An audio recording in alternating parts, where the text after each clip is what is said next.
Hey everybody, welcome to your quick traffic internet marketing masterclass. I'm Sterling Valentine. Glad to have you. We're going to be talking about some ways that you can use to get some quick traffic.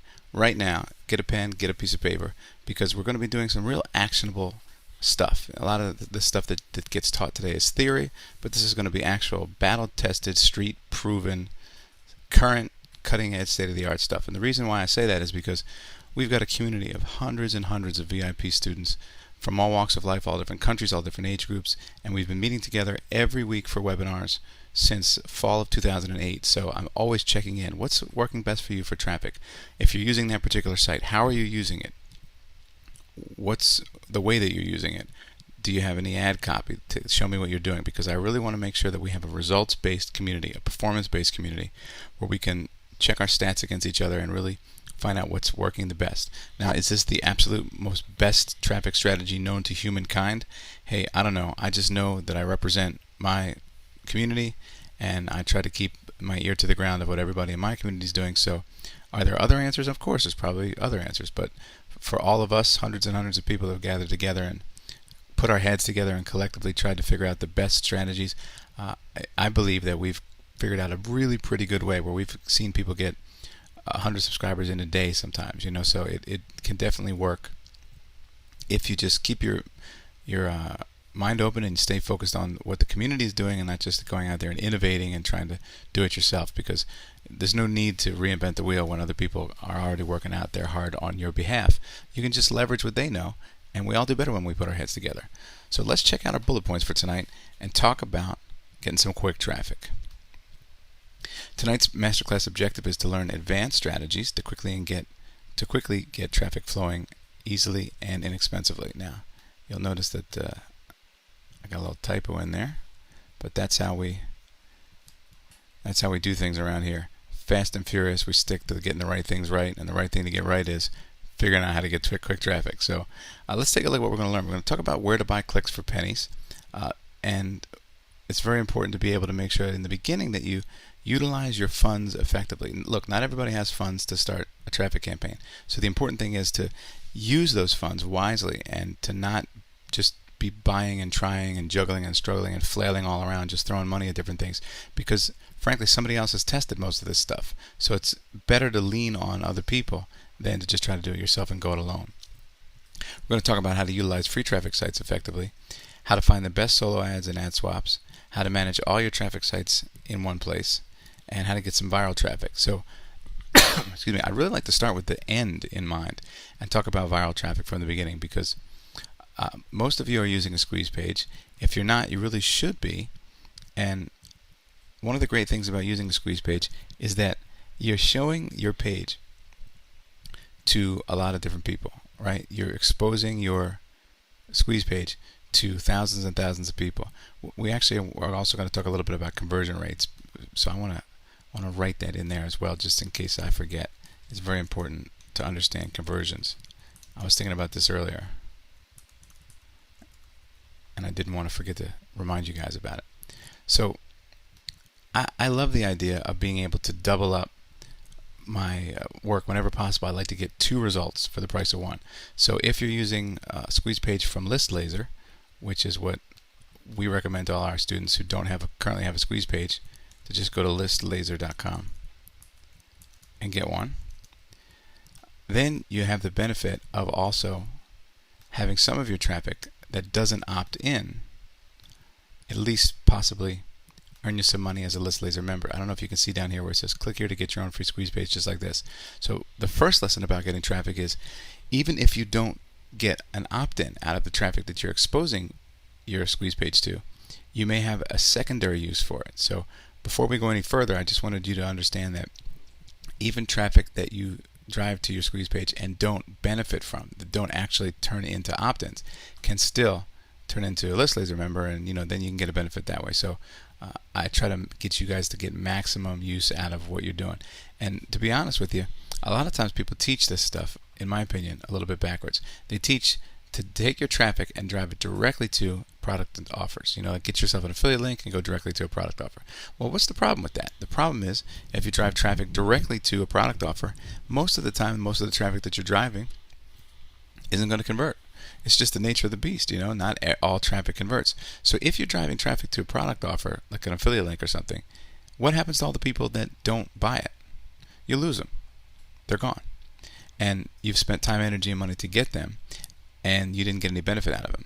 What's worse is if somebody who is selling a product that you're an affiliate for has decided to sneak a little sneaky squeeze page inside of their sales letter, which you've seen sometimes, then what's worse than just not getting any benefit out of it is you're actually driving the other guy's list building. So the good news is you're doing list building. Congratulations. But the bad news is you're doing it for the wrong person. So what you need to do is put a squeeze page between any traffic you drive and any product offers that you want to see, your prospects see. And the reason that you do that is because now when you can capture them, you can have more opportunities to deliver multiple products and services more often. So when you're driving traffic, make sure you're driving it to the right place. It's not just about the quantity or quality of traffic that you're driving, it's the destination that you're driving it to. And to try to drive traffic directly to a monetization offer is kind of like you and I standing on opposite sides of a house and each throwing a tennis ball on the count of 3, hoping that we can somehow make those two balls hit each other over the roof. It's very, very difficult. It's possible, but it's very difficult, and it's not really a sustainable strategy to try to blindly throw something and hope that the thing that you're putting out there is also simultaneously, coincidentally, the thing that people want. It's very challenging. So if you have more of a broad-based, generic squeeze page that can capture names and email addresses, then you have a lot more likelihood to get more yeses. It's easier to get a soft yes on a squeeze page to get a free report. And then when you have that name and email address, then you have the permission to send multiple product and service offers to the community that you serve so that they can choose over time which thing they want. So as you can see already, we've talked about traffic, but we're talking about two things that are only tangentially related to traffic, but they still really, really affect your traffic strategy. Why is it important to be able to try to get secondary usage out of your traffic with a viral link at the bottom? Because it gets you more for your money. Why is it important for you to drive traffic to a squeeze page instead of directly to a product offer or an affiliate offer? Because you get more for your money. So before we go any further, I just want you to make sure that you get maximum return on whatever investments that you're going to make. Because traffic is going to cost you either time or money. It's definitely going to cost you energy either way. And I don't want to just see you go out into the wild and come back and say, yeah, I blew a whole bunch of money or a whole bunch of time and energy on traffic and I didn't get anything to show for it. And I ask people why, and they say, well, I sent people to some affiliate link, and I go, well, there's your problem, and that's a shame, because I think this is being taught incorrectly in a lot of ways, and I'd prefer that you get the most out of it. So we've talked about using viral traffic and why that's effective. I want to move into getting clicks for pennies and understanding conversions. So let's take a look for a second at this slide. Let me see here. Okay. So understanding conversions. So you see that you send out a traffic trigger. Now what's a traffic trigger? That could be an article, a paid ad, an interstitial ad, which we'll talk about in a little bit, or any kind of viral safe list or list builder, anything that you put out there, anything that you do, that's a traffic trigger. Anything that somebody trips over and has a call to action in it that says, hey, since you tripped over this thing, whatever it is, come to my site. That little call to action traffic trigger is the thing that you're putting out there to get people aware of you and to invite them to take action to move towards you. So you put out your traffic trigger, and not everybody's going to click on it and click through, right? So let's say, for example, it was an article. So you put an article out there and there's a little bio box at the bottom. So there's a certain percentage, first of all, of the people who experienced your traffic trigger. Now, not everybody who experienced your traffic trigger will click through. That's the first level of loss, as we call it, because if you had 100,000 people read your article, not 100,000 people are necessarily going to click through it, right? So you got to get your numbers down. You have to understand what you're doing and understand how these things affect your final numbers, right? Because we start off with everybody in the world being a possible suspect, but we don't end up with everybody in the world at the end, right? It attritions. That means it gets smaller and smaller and smaller. So whatever number of people see your traffic trigger, then you have a smaller percentage of those who are going to move from that traffic trigger to the click-through. That means only some people click through to the next phase, the next level, whatever that is. And what that would be is, let's say it's your squeeze page.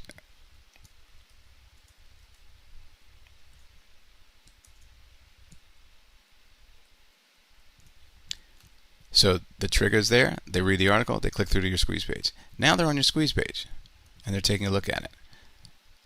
Already, we know that some of these people are not going to opt in. Some will. So your squeeze yields a certain percentage conversion to the opt-ins. So X% of people looked at your traffic trigger and then clicked through to your squeeze page. X% of the people on your squeeze page click through to your opt-in. So maybe 25% of the people who landed on the squeeze page actually opt in. Now you're there. You've got people who've opted in. If you're doing double opt-in, then did they confirm? So from the opt-in, did they approve their confirmation email? Yes or no? Sometimes people opt in on single opt-in, and then they don't finish. They don't do that extra step of, yes, I approve this. And the reason for double opt-in is simple. It's because the autoresponder service is trying to protect themselves from spam complaints. So anybody can sign up, anybody else. I could sign you up for an email newsletter somewhere. And if they don't have double opt-in, then that means that you'll immediately start getting that newsletter, whether you want it to or not, and you'll think you're getting spammed. So in order to protect themselves, they've set up double opt-in. That means that when I sign you up, they'll send an email to you that says, somebody signed you up. If it was you, please confirm, and we'll start sending them. But if it wasn't you, ignore this and don't worry about it. So they're protecting you and themselves. So if there's a confirmation email requested for a double opt-in, then it's a further percentage that you can lose that may or may not come through. So once they've done that, and they've double opted in, now they're confirmed. But how many have actually opened any particular email? And we talk about the open rate here, right? So on any particular email that you send, let's say you've got a confirmed list of 200 double opt-in members, and each one of those has opted in, and then they've confirmed it too, so you know that they really want it. If you have a 10% open rate, that means that when you send the email, maybe 20 people out of the 200 actually open it. So you can see that not everybody is always doing everything that you think. And I think that's one of the biggest beginner mistakes when they talk about traffic, is that they say, I drove thousands of people to this website, and they expect as if, thousands of people would have bought their product. But there's so many levels to go through. People don't really realize traffic and conversions, how much they have to do with each other. So they end up having unrealistic expectations of what's happening. I drove 5,000 people, but I didn't get 5,000 sales. Well, yeah, because you had not everybody opted in, and then out of everybody who opted in, not everybody converted, and then out of the people who converted and confirmed, you lose some along the way. So you have to understand this ahead of time so that you end up with net numbers at the end that match what you want. Driving thousands in the beginning doesn't help if you only end up with 10 or 15 on the back end. So you want to drive enough on the front end so that the numbers on the back end match what you want. So I hope you're starting to understand this. So now that we have an open rate, somebody opened up your email, we still have opens to click-through rate. Now remember we talked about click-through before at the very top here? We talked about click-through on the trigger. So the traffic trigger, whatever it is, the article or something like that. If 100,000 people looked at it, but 1,000 people clicked through, there's your click-through from your article to your squeeze page. Now we're in the email box of people who've already opted in, confirmed if necessary, and now we're looking at how many people are actually going to click through on the call to action that your email provides. So we've confirmed our email, we get an email. Do we open it? Okay, let's say these people open it. Yes, it's open. So now out of all the people who have opened it, what percentage of people click through versus what's the alternative? The alternative is close the email and not click through, right? See how each one is a little choice point? So then the final layer here is out of the people who have clicked through,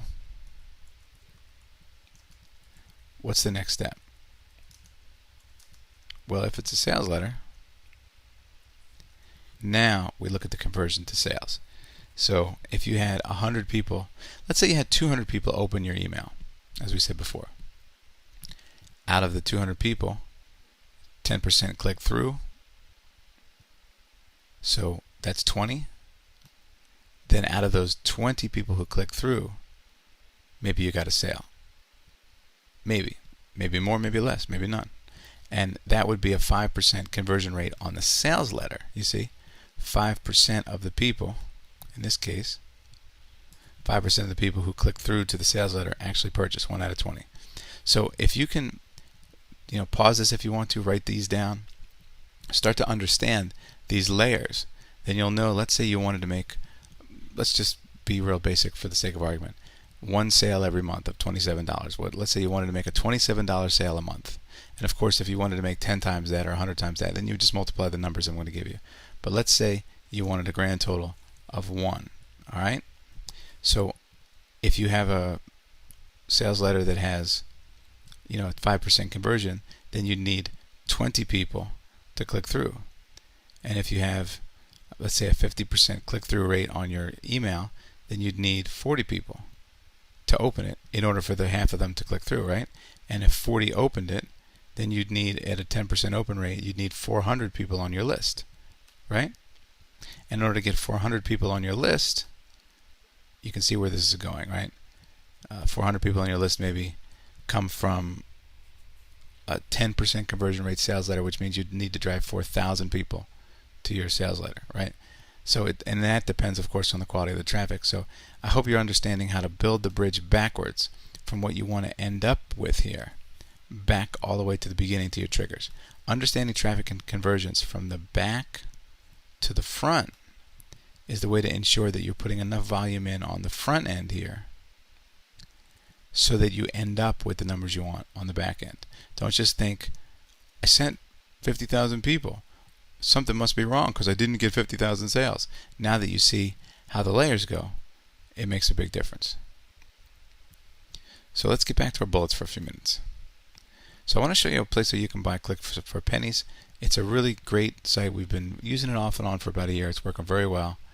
And I have a redirect on it just in case, for some reason, by the time you view this, it has changed and we've moved on to a different site. I'll redirect the redirect we use to that site. So the name of the place is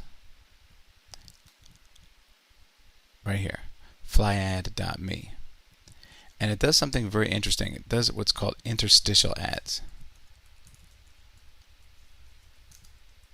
And I want to talk to you a little bit about this because I don't think people understand the power of interstitial advertising. This is probably the quickest, easiest, and least expensive way to get traffic. But it just takes a little bit of mastery because it's a little bit of a unique beast. So the more you can understand it, the more you can use it effectively. So if you've ever used a URL shortener, you'll understand what I'm going to say. And if you haven't, I'll make it real easy.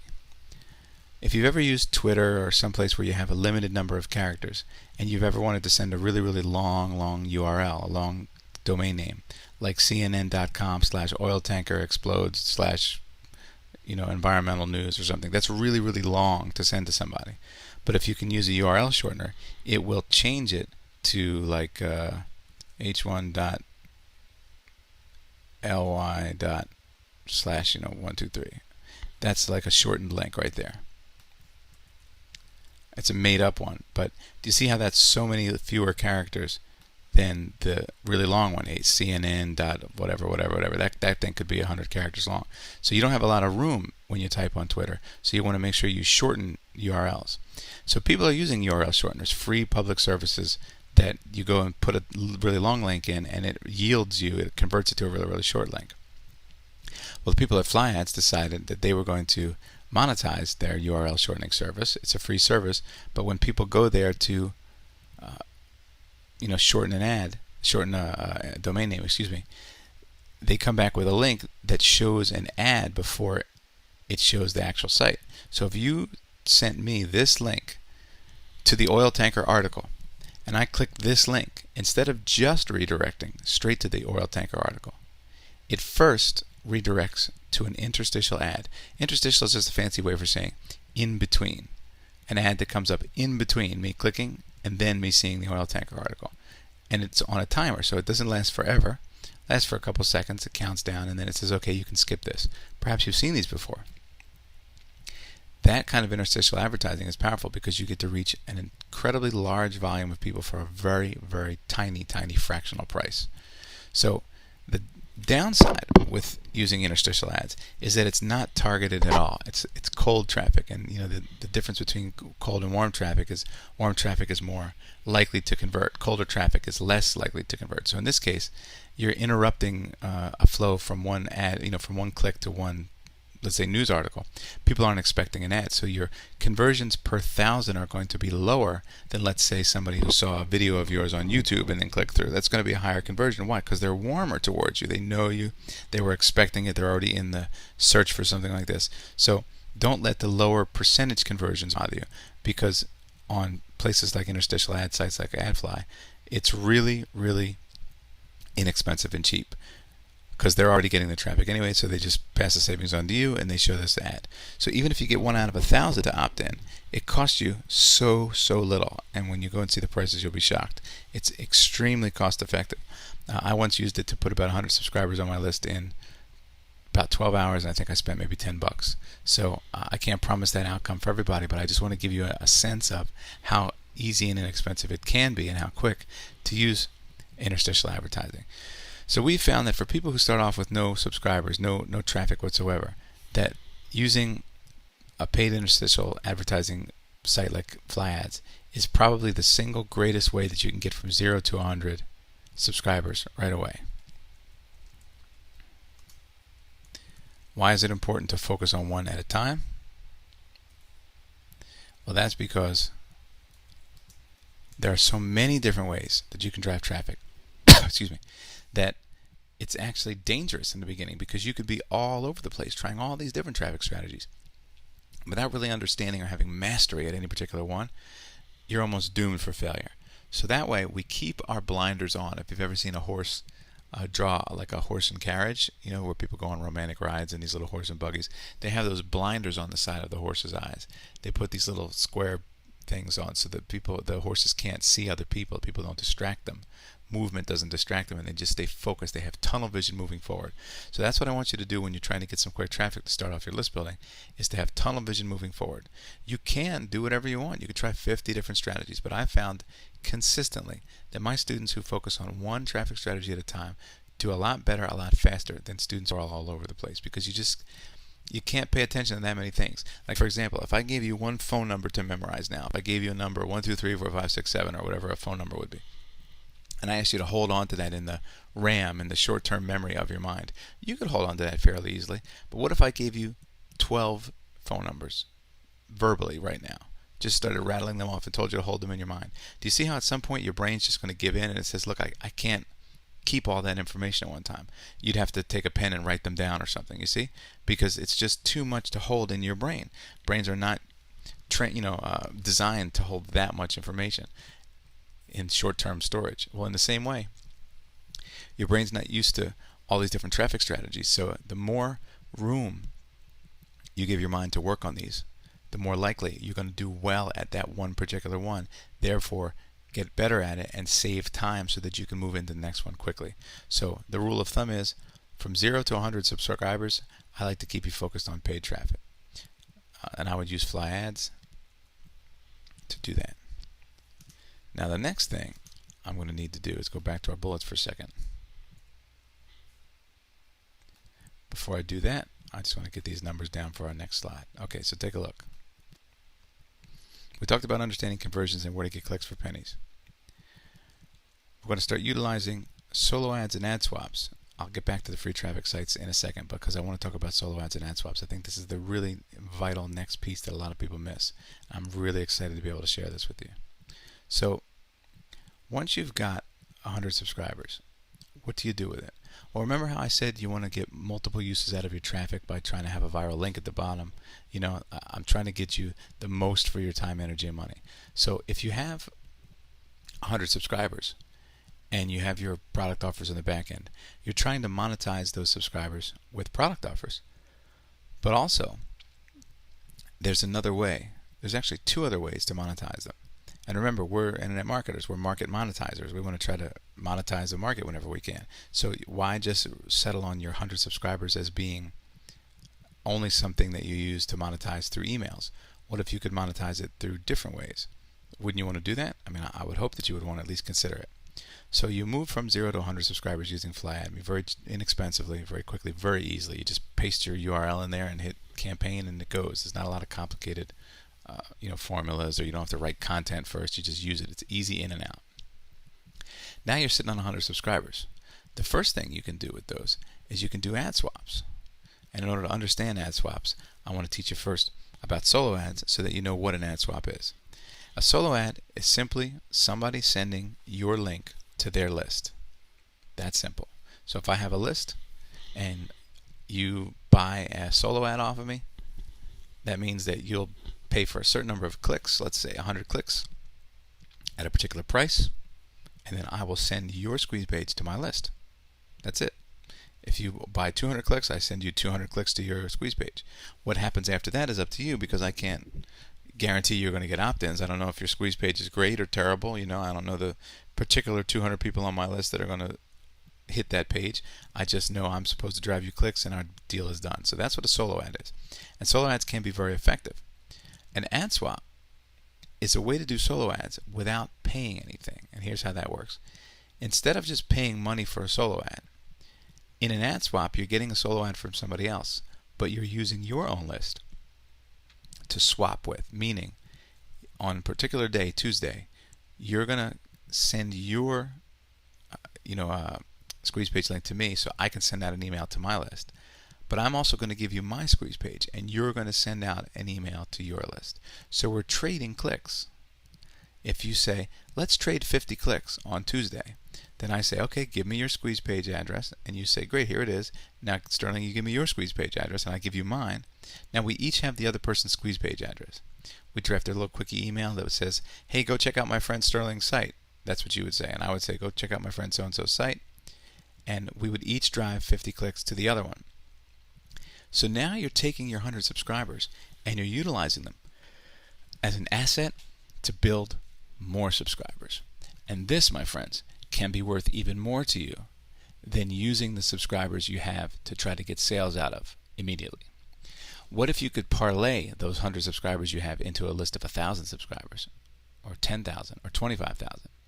I know one of my VIPs back from 2008 did mostly ad swaps and built his list up to about 40,000 people. It took him a couple of years, but he did it. Excuse me. So imagine taking this asset, this first 100 subscribers, and building it into a much, much bigger asset. So now the subscribers on your list have two values, two functions. One, they can pay you money for a product or service that you send to them as an affiliate.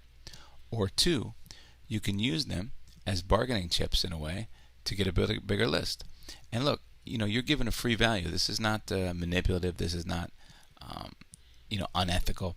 Nobody has to be on your list. Nobody forced them to be on your list. You invited them to be on your list, and they accepted willfully. Hopefully you're doing double opt-in, so they double opted in willfully. And they're getting the free report that you gave them and free offers, and you're telling them about valuable products and services. You might be also giving them tips. If you have a VIP setup, you're probably also giving them all the tips, the emails that we give you. So they're making out on this deal. You're not doing anything wrong by saying, look, if you're not going to buy anything from me, maybe you can buy something from this other guy, and I can use that to get a subscriber. So don't feel bad about it. You're not using people against their will or something. This is a business deal, and hey, they can hit the unsubscribe button anytime, right? And they walk away with the better end of the deal because they got a free report out of you and they gave you nothing. So I want you to feel really, comfortable doing this stuff because it's done all the time, and it's an ethical, honest, acceptable way to build a list. Or of course I wouldn't be telling you about it. So now you can take those 100 subscribers and use them as bargaining chips to build a bigger list, because other people are going to want to have access to them, so they're going to send solo ads for you as you send them for them in ad swaps. Then eventually you can build that up to hundreds of subscribers, maybe even up to like 500 subscribers or more.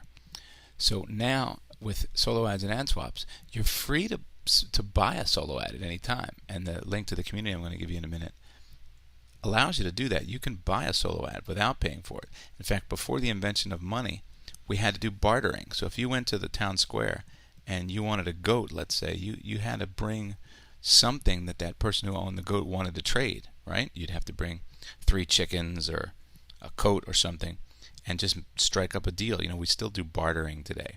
So you'd have to strike up a deal, but with money, it makes it a lot easier.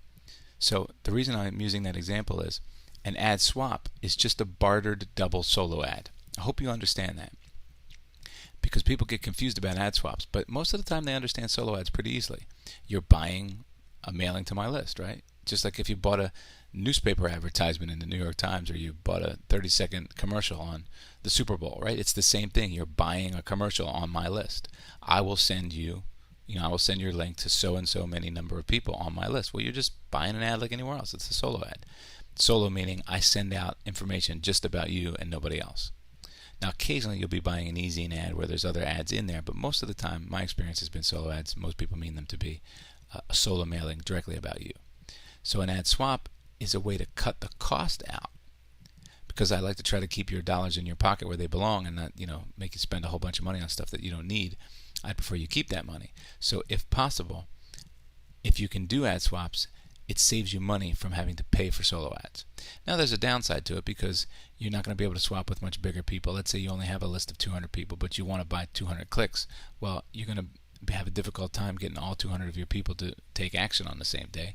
So that's why sometimes solo ads are better. And look, we have to be honest. You have to be able to spend a little money in order to grow your business.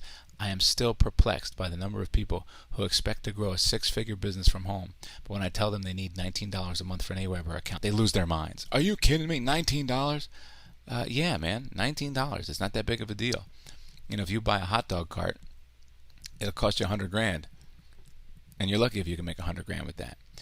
In this business, you can make $100,000 if you do it right, and it doesn't cost you nearly that kind of money if you do it right. So, of course, I can't guarantee any sign-ups or sales for anybody. Nobody can guarantee anybody's going to earn anything, just like nobody can guarantee me.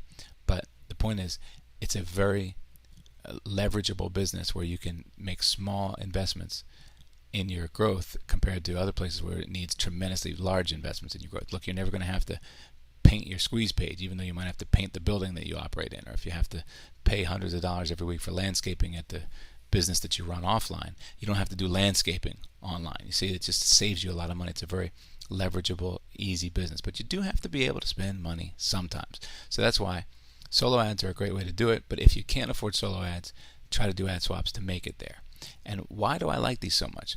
Well, remember we talked about interstitial ads being cold traffic before?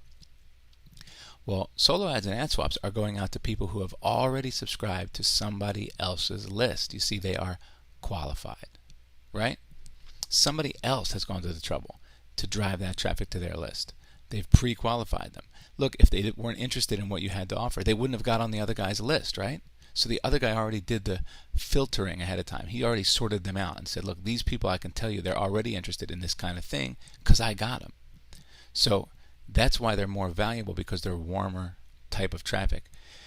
The interstitial ads that you're going to get from fly ads, they're going to be easier to get and less expensive because they're not as warm. So you're going to pay more money for a click from a solo ad provider, than you are ever from an interstitial ad. So the reason we use interstitial ads in the beginning is as not a cheat, but like a quick shortcut way to get ourselves some subscribers quickly. So technically speaking, as you are taking your 100 subscribers you got from AdFly and swapping them with the person who maybe has 100 subscribers from, really expensive paid ads, a click is still a click, but you may be getting a higher value click back from the person than the value of the click you're sending, you see? Because maybe the people that you got from your fly ad campaign maybe aren't quite as qualified as the people that person got from, paying a lot of money for a pay-per-click campaign or something else, right? Or maybe he got some of his list from doing solo ads and ad swaps from somebody else, which happens all the time. So, if you do find that your first 100 or a few hundred, I recommend people use fly ads up to the thousands if they can, but let's just say you only used it for your first 100. They're probably not going to convert into sales as well as somebody who's a faithful buyer on somebody else's buyer's list, right? Who's been there for a couple of years and spent a lot of money. But that's okay, because remember, in the beginning, we want not just to have sales, but more importantly, we want to have an asset like a list that we can then turn into a bigger list. So it's almost like a seed list or a starter list, you see? So the value of your first subscribers is not really dependent that much upon how many sales you get out of them. They're actually worth more in some ways to be traded for a larger list. Does that make sense? I hope you understand that. It's a complex and subtle thing, but if you get it, you can see that a lot of people just don't understand this, and they oversimplify it, and then they miss out. So we don't want that to happen to you. So you can go to the community over at adswapwith.me, another redirect, so in case we find that there's a better program we can be a part of, we'll flip that around for you. And of course, these are affiliate links, so I may be compensated if you use them. And if you decide to become a member of the AdSwap with me community, you can find me in there. And that's another one of the reasons that I use an affiliate link, is because I get notified when my people sign up. So you can friend me when you get in there, or I'll friend you. If you don't beat me to it, I'll friend you. And then I can watch out for you and say, hey, how's it going? And maybe I can introduce you to other recommendations that other people have told me. Hey, I AdSwapped with so-and-so, and he sent me a lot of clicks. It was really good. So we want to stick together. So this is why I like to use these affiliate redirects, because I know who's using these services, and then I can keep my eye on you, which is very helpful. So I say on these things 0 to 100 or 100 to 500. Now, of course, I don't mean to be so arbitrary. I just use these as a rule of thumb. If you want to keep using FlyAdMe to get quick traffic even during the next 100 to 500, of course, be my guest. I would recommend it. Anything that gets you there faster and easier, we want, right? You can even buy solo ads right from the beginning at 0 if you want to. You don't have to, but you can. However, you can't really do ad swaps until you have a certain number of people to swap, right? That's why they call it a swap. You need people to swap. So that's the only limitation you have around ad swaps, is you need to get to, like, I'd say a minimum of 100 or so, and then you can start swapping. And remember, your swaps are going to be slow and small in the beginning. You might swap 15 clicks with one person and 20 with another, and you might think, man, this will take me forever. But you got to build a reputation in the community too. You got to be able to build a reputation where somebody says, I give this person a thumbs up. They did what they said they were going to do, and I approve of them. So other people can see the rep that you're building.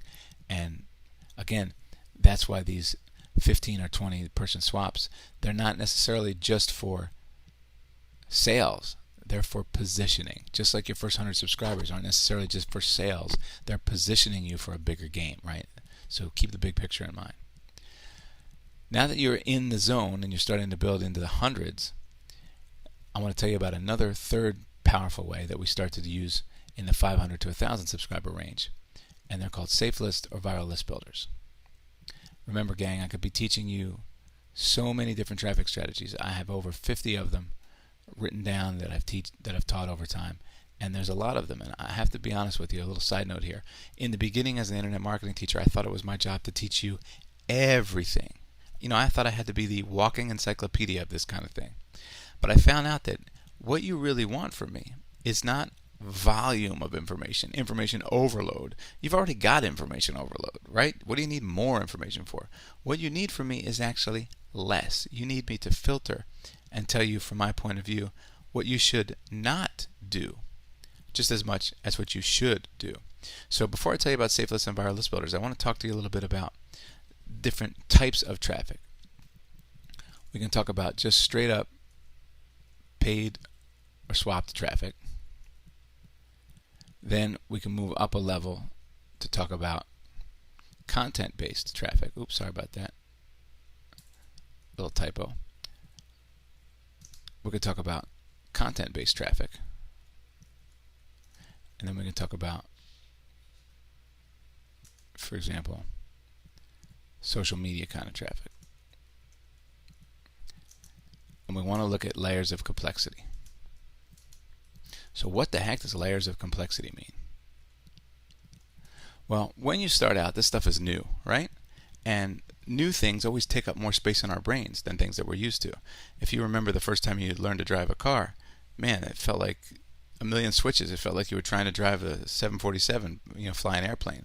The stick shift, everything over here, the brakes over there, the steering wheel, you were just a little overwhelmed, right? Because it was a new thing. But now, how many times have you driven somewhere and you had a conversation, you don't even remember driving while you were doing it, because it's just such an automatic function. Now you drive safely and effectively, but you don't even have to pay that much attention to it. So it gets smaller in a way. You see, it takes up less footprint in your mind. It takes up less space. Well, in the same way, you want to take a look at layers of complexity in traffic strategies, because one of the things about quick traffic that we want to make sure you understand, is for it to be quick, it has to be as easy as possible. So if you add layers of complexity to it, it's going to take longer, be more confusing, more distracting, and it has much more moving parts so that you may actually get one of those parts wrong.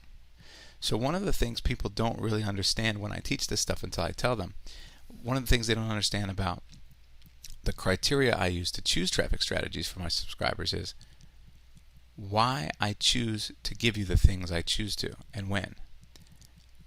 One of the major reasons is, in the beginning, something like fly ads is extremely easy to work and understand.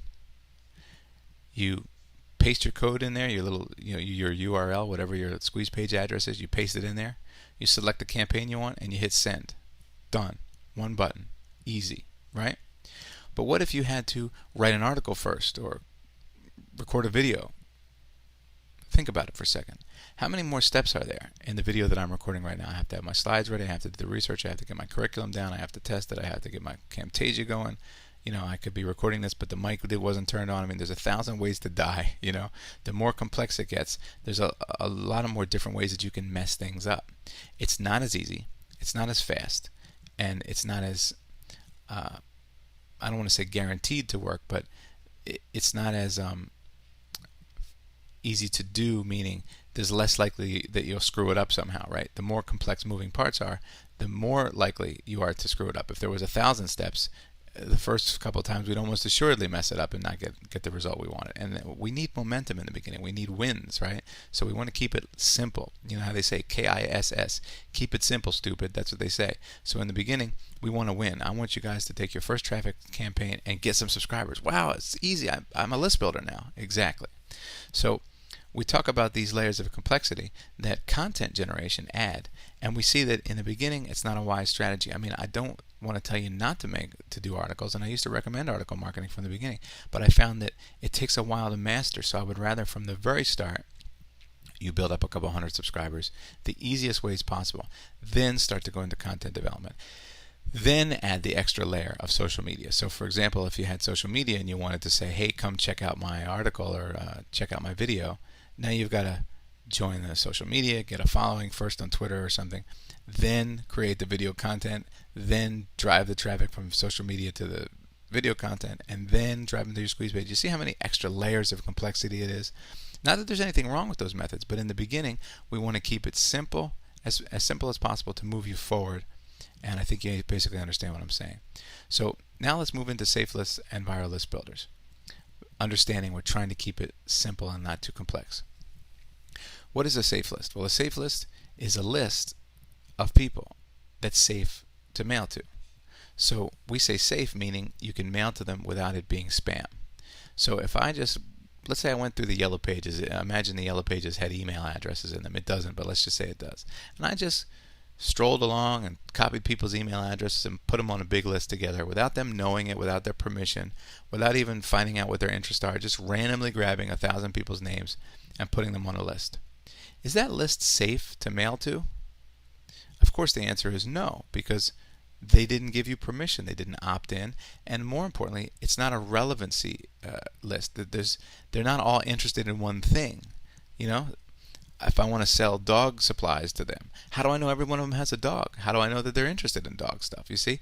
So they don't have relevancy and they don't have permission. So that list is not safe to mail to. In fact, it's dangerous to mail to, and you shouldn't build spam lists. You should build opt-in lists, double opt-in permission-based lists.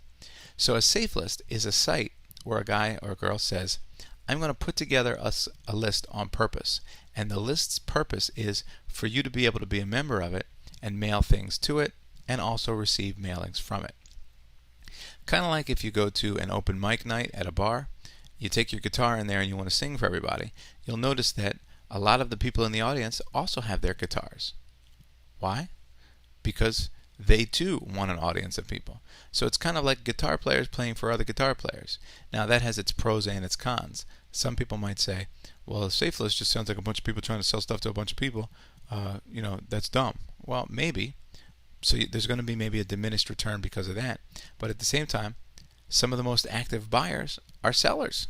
right? Sellers buy a lot of stuff. So these are action takers. And remember, they had to get themselves on the list and qualify and do all these things. So it's really actually makes a lot of sense to use it. And a viral list builder is just a different version of a safe list. So I'll show you this link in a second that you can find a whole bunch of them at. But you have this opportunity now to join this list, and you will receive emails from everybody on the list every day, but you will also be able to send your offer, and your offer will go out to that same group of people, and some of those people may join your list and buy from you. It's happened to me. It happens a lot. I know people who have built thousands of thousands, tens of thousands of named lists strictly using safe lists and nothing else. So it works. So there's actually a site called trafficzip.me that not only gives you access to a safe list, but it actually isn't a safe list itself. It's a safe list management tool. It's a site that allows you to join 20 or so different popular safe lists right through that site, and then manage all of your mailings through that site. That means that if you're a free member of SafeList A, let's say, SafeList A says you're allowed to send 2,000 emails every 4 days, right? That's your free membership. Or if you become a paid member, you're allowed to send 5,000 emails every 2 days as an upgraded member. So whatever you are, a free member or an upgraded member, it doesn't matter. You have to keep track of when you're allowed to do your next mailing, right? That's how they work. If you're a member of SafeList B, that might have a different combination. 4,000 emails every 3 days or something, right? It gets kind of complicated after a while to manage all that, especially manually. And if you miss going in to send your email, you missed your window, and then you have to, you missed a mailing, and you missed a couple thousand people that could have seen your offer. So using TrafficZip is an excellent way because it logs into all of them for you and counts them and auto sends when it's time for your next mailing. So it's kind of like a robot that does it all for you. So you just submit your little email in there, like here's your free downloads or something if it's a free report.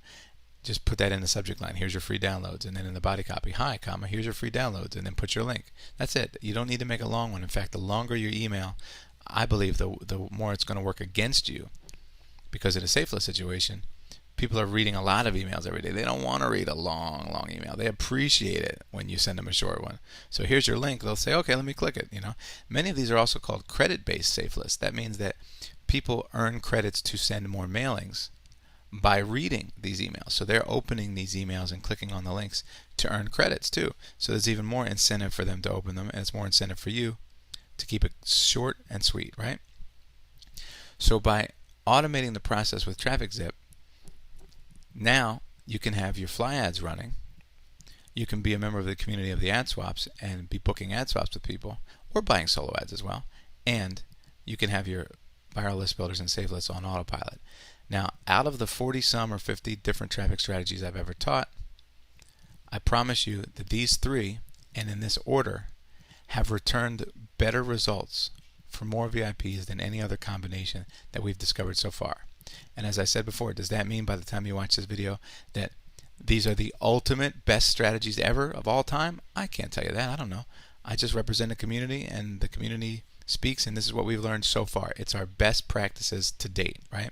And I use these 3 affiliate links, these 3 redirects, because I know what you're looking for when you go there. So if, for example, we find a better interstitial ad provider, I'll redirect on it, so you'll still get it. Same with the AdSwap community, same with the viral safe lists and viral list builders. So I'm trying to do you a service by giving you a domain name to go to that even if we change later our provider, you'll still be able to be redirected no matter what, because I want you to be able to get there no matter when you watch this video. So that combination of very inexpensive and easy to get interstitial ads, ad swaps that are targeted because they're people who've already opted into somebody else's list, and or solo ads as well, and safe list and viral list builders automated with TrafficZip is probably the quickest way that I could say you could get to 1,000 subscribers than any other way that I personally know in internet marketing. How to utilize free traffic sites effectively is, I think, the most important next thing I can tell you guys. And the way to understand free traffic sites is that it costs either time or money to get traffic. And I'm used to enough people saying that they're trying to keep their budget small, or sometimes they say their budget is non-existent. So I really look for other ways other than money to build a list. So free traffic sites are a way to sort of, as we said earlier, it's like a good cheat. It's like a little shortcut so that you don't have to use money. You can just use time instead. So whether you're using a traffic exchange where you're going to click around for points, credits so that you can show your other sites, or a JV giveaway site, and I'll explain those in a minute, or a forum, you have to understand that you're trying to use those to build your list in such a way that you can start to see sales come through and then parlay those sales back into the business, plow the profits back into the business, and buy much more quality traffic. So in the beginning, you're trying to get a leg up.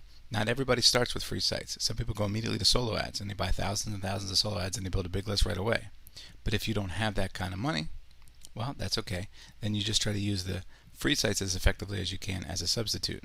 So let's take a look at some of these extra credit ways that you can do that. So forums are free. You can go post a message on a forum, make a blog comment or a forum comment, but make sure it's valuable and helpful. Don't say anything stupid, and don't be highly overtly promotional, where in the middle of a conversation about something, you come in and say, hey, get my free report, everybody, because it's interrupting and there's no value to it, and you make yourself look bad. So if you're going to use content marketing by doing comments on blogs or forums, that takes a little bit more time and more of a subtle touch, but you can do it. Another great way that you can do that's free is JV giveaways. That's where a person puts together a bunch of different gifts from different people, such as yourself. So you offer your free report on your squeeze page, I offer mine, and 100 other people. So now there's a giveaway where it's 100 free gifts giveaway, and it happens for a certain week period of time. And that person advertises, come to my site and get 100 different gifts from 100 different marketers, and yours is one of them. So that's another great way that you can get into some qualified traffic. And just use Google to search for JV giveaways and you'll find some. Twitter's another great way. It just takes a little bit more leverage and a little more complexity to use it. But if you start following people who are in similar niche as you, maybe follow some people who already are building lists in that niche. Follow the people who are following them. I'll say that again. If you have a competitor, a person who's, let's say you're a dog trainer and you're trying to build a list of dog training interested people, then maybe you go to some other dog trainers' Twitter accounts and start following the people who are following that dog trainer. Because if you follow them, there's a large likelihood that they'll follow you, and that's a free way to get some targeted traffic, potential targeted traffic, because the people are on your following as well. And then you can send out a notice, every once in a while, download my free report, or I would love to get your opinion on my free report, or maybe make a point, reply to somebody else's feed. If they say, sometimes dogs are hard to train, you say, I sure agree with you. In fact, on page 7 of my free report here, I talk about that. So you can sort of work it in, but it causes a little more, it costs a little more time and energy to focus that right. But Twitter is another way to get targeted traffic. And another overlooked way to get targeted traffic is traffic exchanges. And these are places where people, sort of like a viral safe list, but they agree to view each other's sites, not view each other's emails. They view each other's sites.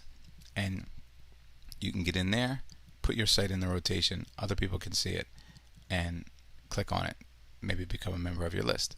So it's a much slower process, traffic exchanges, and it's really for people who don't have any funds at the moment but want to still use their time. They have more time than money. That's okay. Everybody has that situation sometimes. They can use traffic exchanges as a great way to leverage their time and turn it into money by clicking on a lot of different links and earning credits. So hopefully that makes sense. So I think the biggest point about traffic that I want you to understand is getting traffic can be easy, but trying to find ways to get traffic can be very difficult. And I want to eliminate all that trying and flailing around and researching by giving you the exact quick start traffic strategy plan that we use when new people join us for Power Month or for a VIP setup service. We give them this, and it is the quickest way to get subscribers that I know of. In fact, if you go to our community site Marketer link, where all of our VIPs and all of our Power Monthers all gather together, you'll see that people are posting in real time that they're getting subscribers and sales. So you see up here in our ticker at the top of our Power Month page, I have people reporting in real time. Here's a gentleman from the UK, says first sale just happened about 15 minutes ago, $7 sale. And here's a young lady who's saying she posted an update that her list was 0. Now combined she has 440 awesome, loving it, she says. So, this works. This is the best way. All of these people I check in with every week. Here's a gentleman whose numbers are up to 1,125. So we check in every week and we share what's working. We find out what each other are doing and report that in, and then find out, some other people will use that information, go back and work it on their list, and come back and find out. Here's a gentleman who got 51 new subscribers in a day. So I just wanted you to see that it works, and you can see this ticker live for yourself at powermonth.com anytime you want. So I hope overall tonight you got the gist of it. I teach this stuff very, very differently than I taught before. I used to teach the everything. I used to teach, here are all the ways you can get traffic, and I even did something called the Total Traffic Package, where I went in detail for 8 weeks and spent hours and hours on each individual strategy. And that's great for people who are more advanced and want to learn all of the ways. But in the beginning, less is more. Focus, and then focus some more. Because the more of the junk and crap that you cut out, the more focus and energy you have to do the thing that you're doing effectively. And remember, some of these particular strategies, they take a little while to get good at. You might post your first fly ad and say, okay, I get it, Sterling, I got some traffic coming in. What's next? What's the next thing? Well, listen, man, there is no next thing. The next thing is go back and do it again, but get better at it. Which deal are you going to do? Worldwide deal, proxy deal, English-speaking countries, non-English-speaking countries? Which time of day do you want to send your stuff? How many thousand clicks do you want to buy at one time? These are all different layers of complexity that you can use in your favor to learn how to use the site. So just because you did one doesn't mean you get it, right? It just means you got started. And you have to respect the complexity of each one of these things. Respect that they can be learned, they can be mastered. I mean, where else do you expect to just go and do something one time and be great at it? Did you ever pick up a tennis racket and just say, okay, I played tennis one time, I get tennis, I do tennis? Yeah, but you could be so much better at it. That doesn't mean you're done with tennis, you've mastered it. It's a completely, everything is a world. Everything has its own little world. And so solo ads, they're different than ad swaps, they're different than viral safe lists. Safe lists, can be different than paying for fly ads. I mean, there's so many different things to learn that you must focus. You must put yourself in a zone and say, I'm going to do this first and only this. Then I'm going to add this to it and learn this. Then I'm going to add this to it and keep going. And when you get to 1,000 subscribers, you're in a very different place. So I hope this is the thing that you were looking for. It's the quickest way that I know of to get you quick traffic. And most importantly, we'd love to have you as a member of the community, if you're not already, because we want to find out what you're working on. We're each a reporter for the other one. If you remember, King Arthur used to have the Knights of the Round Table, right? He would get together, and the knights from all the other kingdoms would sit at his table and advise him. If you've ever seen Donald Trump on The Apprentice, he doesn't just sit there by himself. Who's he with? He's got two people, one on each side, that he asks them and leans over and says, Caroline, what do you think of this person? What do you think? And he has different advisors because he wants to make the best decisions. So why would you go it alone? Become part of our communities. You can find out more at sterlingvalentine.com if you're not a member already. And join us. Put your heads together with us, and let's find out together what are the best ways to get traffic, because these ways are the now. But tomorrow, there may be a better way. And do you want to get left behind and not find out about it, or do you want to stick with the pack? And when one benefits, we all benefit. So I'm Sterling Valentine. Please keep in touch and let me know how the quick traffic strategies work for you. Talk soon.